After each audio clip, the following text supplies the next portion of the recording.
Hello everyone, आप सबका स्वागत है। जैसा कि मैंने आपसे कहा था, एप्लीकेशन ऑफ ट्रिग्नोमेट्री हम करेंगे। ठीक है भाई। तो मैं आपको एक बात बताता हूँ, एप्लीकेशन ऑफ ट्रिग्नोमेट्री के लिए आपको ट्रिग्नोमेट्री की ज़रूरत है, जो मैं आपको बता चुका हूँ, बहुत ही बेसिक बात। ठीक है भाई। तो फर्स्ट क्वेश्चन देखिए, एग्जाम्पल करते हैं पहले आराम से, फिर हम एक्सरसाइज पर चलते हैं। वैसे देखिए एक्सरसाइज में शायद 16 क्वेश्चन है, एग्जाम्पल के भी कुछ 7-8 है। हम कर लेंगे, कोई ऐसी जल्दबाजी की बात नहीं है। तो पहला क्वेश्चन जैसे कि आपके सामने है, देखिए मैं पोस्ट कर देता हूँ, जो मैंने आज पोस्ट कर दिया है, जो मैं आज पढ़ाऊंगा एग्जाम्पल में। ठीक है भाई, आपसे सॉल्यूशन आपको बताऊंगा। ठीक है भाई, अच्छे से समझेंगे। वैसे तो देखिए एनसीईआरटी में सॉल्यूशन दे रखे हैं, लेकिन समझने में एक अलग ही बात होती है, और जनकित के साथ समझने में तो बहुत ही अलग बात है। तो ठीक है भाई, अब हम स्टार्ट कर रहे हैं। देखिए टावर स्टैंड्स, इसका सॉल्यूशन देखिए। डायग्राम आपको समझ आ गया ना, तो आप फटाफट कर लोगे। डायग्राम बेसिकली मेन बात होती है इसकी। तो tower stand vertically on the ground, एक टावर बना लो वर्टिकली ऑन द ग्राउंड। ये मैंने ग्राउंड मान लिया, ग्राउंड धरती। इसके ऊपर एक टावर खड़ा है। From a point on the ground, किसी भी पॉइंट ग्राउंड से, which is 15 metre away from the foot of the tower. Tower का जो फुट है, टावर का जो फुट है हमारे पास, ये इससे 15 मीटर दूर एक पॉइंट है। तो ये पॉइंट मैंने मान लिया 15 मीटर दूर। आप इस साइड भी मान सकते हो, मैंने इस साइड मान लिया। ठीक है। The angle of elevation of the top of the tower, कह रहे टॉप ऑफ द टावर, तो ये है भाई, ये टावर है, इसका टॉप ये है। अब angle of elevation of top यानी इसका, ये हमारा ऑब्जेक्ट हो गया, और यहाँ पे हम हैं तो ऑब्जर्वर हो गए, और यहाँ से हम इसको देखेंगे। पहले तो मैंने लाइन ऑफ साइट बना ली। अब लाइन ऑफ साइट देखिए, ग्राउंड से हॉरिजॉन्टल लेवल ये हमें ऊपर देख रहे हैं, यानी एलिवेट हो रहा है, तो ये एंगल ऑफ एलिवेशन है। और वही इसने कहा एंगल ऑफ एलिवेशन क्या है, 60 डिग्री।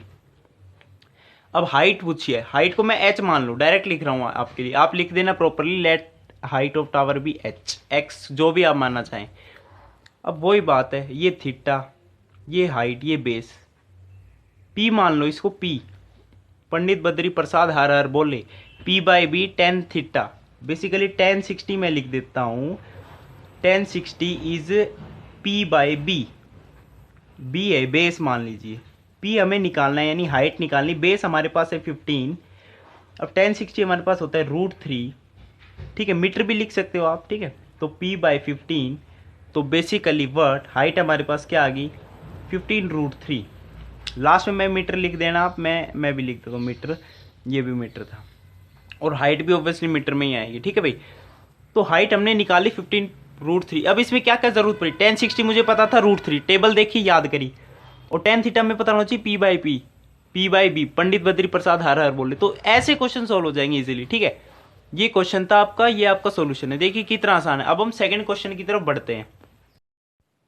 देखिए सेकंड एग्जांपल देख लीजिए आप। Electrician has to repair an electric fault on a pole. एक खंबा है बिजली का, उसकी हाइट है 5 मीटर, और इलेक्ट्रीशियन वहां पे चढ़ेगा उसको ठीक करने के लिए। He needs to reach a point 1.3 metre below the top of the pole. अब डायग्राम से पता चल सकता है कि ये यहाँ जो सीढ़ी लगाई है ना, ये टॉप से 1.3 मीटर है। अब डायग्राम हम खुद भी बना देंगे। ठीक है भाई, what should be the length of ladder, सीढ़ी की लेंथ बताओ जो इंक्लाइंड है 60 degree to the horizontal. 60 degree to the horizontal वो इंक्लाइंड है, वो यहाँ पे पहुंच जाए। लेंथ ऑफ लेडर बताना है। सेकंड हमें बताना, how far from the foot of the pole should she place the foot of the ladder, यानी यहाँ से लेके यहाँ तक का हमें डिस्टेंस बताना है। ठीक है, अब हम करें, √3 1.73 होता है, हमें पता है। मैं आपके लिए सेकंड क्वेश्चन लाया हूँ ना, तो सेकंड क्वेश्चन देखते हैं हम। ठीक है भाई, अब बेसिकली क्या बात है, उसने कह दिया कि एक खंबा है बिजली का, बिजली का खंबा है, और वो सीढ़ी लेके यहाँ से चढ़ेगा। अब सीढ़ी से और टॉप से जो डिस्टेंस है वो 1.3 मीटर है, 1.3 मीटर है। और जो पूरा खंबा है ना, खंबा, पूरे खंबे की जो हाइट है वो हमारे पास है 5 मीटर, और ये हॉरिजेंटल से इंक्लाइंड है 60 डिग्री। पहले तो पूछा है, क्या पूछा है, length of letter. Length of letter कैसे बताएंगे, ये 5, ये 1.3 माइनस करना आता है भाई। तो ये यहां से यहां तक का डिस्टेंस मैं क्या लिख दूंगा, मैं यहां पे लिख देता हूं। यहां का 5 माइनस 1.3 कितना होता है, 3.7। तो 3.7 मीटर हो गया हमारे पास यहां तक का डिस्टेंस। अब ये P और ये H, एच मान लेते हैं, लेंथ ऑफ लेटर को एच मान लेंगे, यानी हाइपोटेन्यूज, ताकि पंडित बद्री प्रसाद से आपको आसानी हो। तो P, P by H, P by H क्या होता है, साइन थीटा होता है। पी हमारे पास क्या है 3.7 मीटर। और लेंथ ऑफ लेटर हमें निकालनी साइन 60 हमारे पास कितना होता है, साइन 60 होता है √3/2। तो यहाँ से हाइपोटेन्यूज क्या आ जाएगी, 2 इंटू 3.7 कितना होता है 7.4। नीचे क्या आ जाएगा √3। अब √3 को इसने कह दिया 1.73 मान लीजिए। अब कर लेंगे, डिवाइड करने में कोई दिक्कत थोड़ी है, हमें डिवाइड करने में कोई दिक्कत नहीं है। अब ये लेंथ ऑफ लेटर तो आ गई। अब कह रहा है ये डिस्टेंस और बता दो फुट से। अब भाई इतने तरीके हैं क्या बताऊं, ये पता है, ये पता है, पाइथागोरस से निकाल लो, या फिर 1060 पता है √3 p/b। तो बेसिकली इतना आसान होता है, आप अपने आप करोगे तो आपको मजे आएंगे। और ट्रिग्नोमेट्री तो मैंने इतने अच्छे से करवा रखी है ना भाई, पूछो मत। पहले तो भाई नए आ रहे सब्सक्राइब करते रहना, ठीक है भाई, कोई कमी नहीं रहेगी मेरी तरफ से आपके लिए मैथ्स ज्ञान की।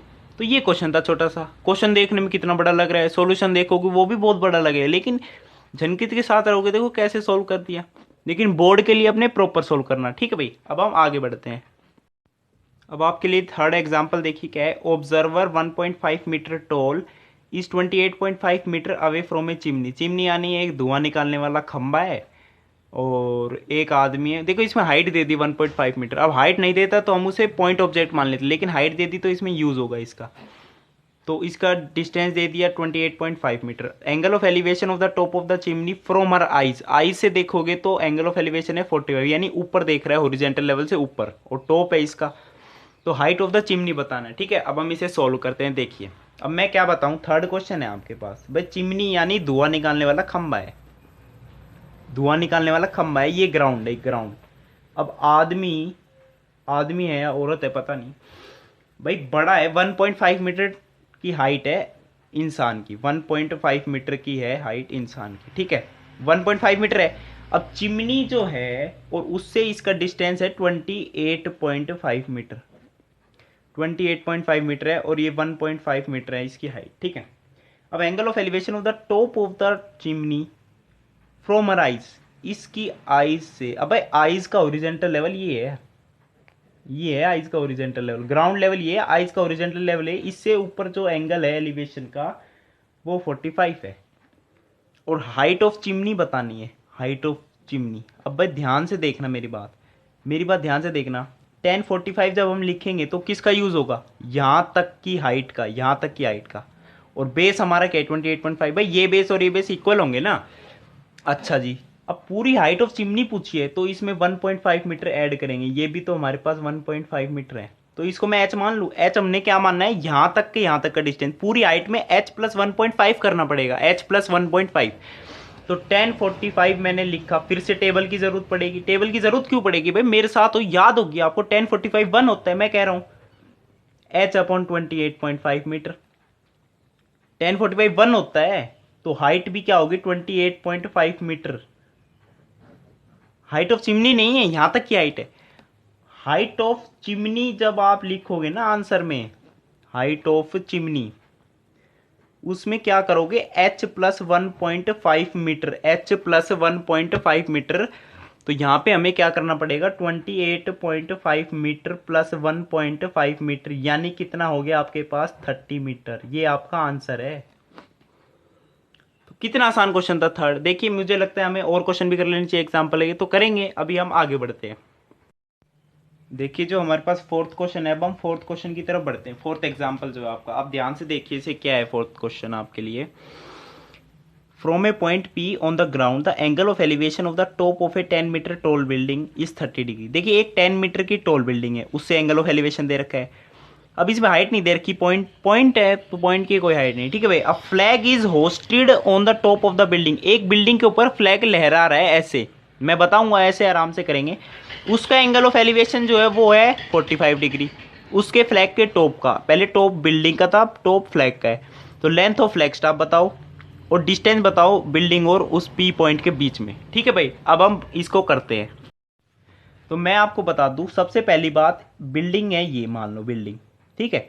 अब इसके ऊपर ये फ्लैग मान लो, फ्लैग, फ्लैग मान लो, किसी भी का मान लो यार, फ्लैग जो भी है, ठीक है, फ्लैग है। ये पॉइंट पी है।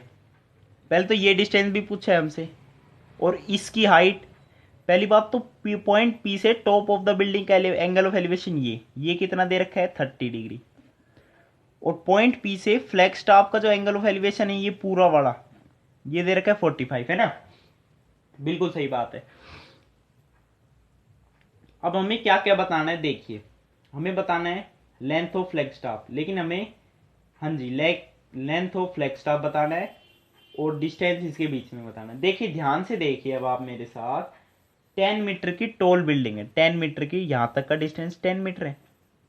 तो मैं क्या करता हूं, ये बेस ही मान लेते हैं, ये बी मान लिया मैंने, और फ्लैग स्टाफ की जो हाइट है वो मैंने एक्स मान ली, एक्स ठीक है।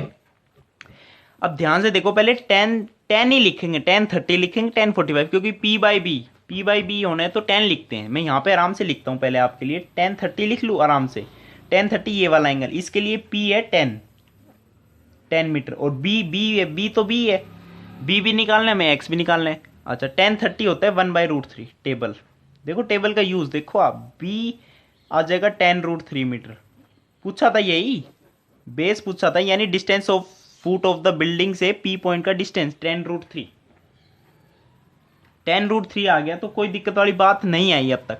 अब 1045 जब आप लिखोगे, मैं यहाँ पे लिख दूँ आपके लिए 1045 1 होता है, कोई दिक्कत वाली बात नहीं है। 1045 लिखेंगे पी बाई बी, यानी एक्स प्लस 10 मीटर अपॉन में बी कितना है 10√3। अब 10√3 इधर चला जाएगा और वो माइनस में आ जाएगा, 10 कॉमन लेके √3 - 1 मीटर, ये हमारा क्या आ जाएगा एक्स भी निकल गया, हाइट ऑफ फ्लैग स्टाफ भी निकल गई, बेस भी निकल गया। इसके अलावा सोल्व भी क्या करना था आप बताओ।